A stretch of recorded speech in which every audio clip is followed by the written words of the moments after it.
mo sa akin kung saan ang jeep na nagkarlan? Ito ba ang jeep na nagkarlan? Ito ba? No, no, no!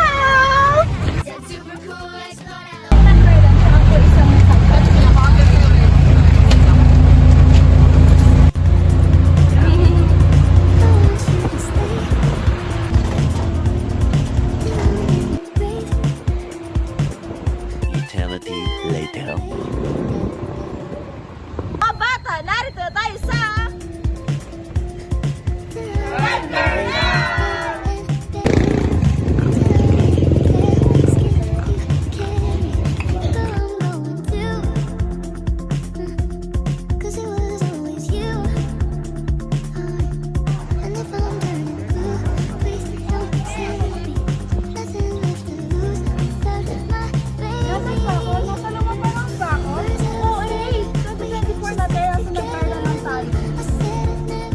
Cathedral itself was built around 1752, but was destroyed by a fire.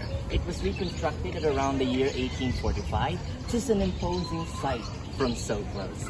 The cathedral is built from alternating layers of brick, stone, and mortar, as so that it's more lightweight. The original building itself was actually sinking due to the muddy soil.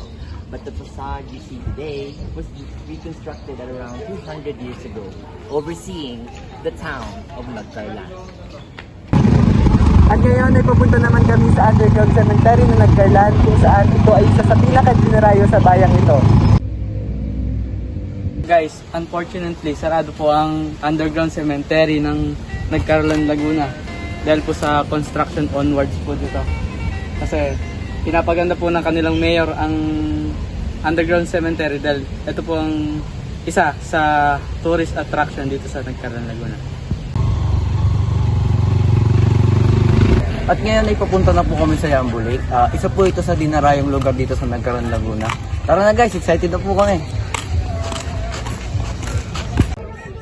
And we are here in Yambo Lake!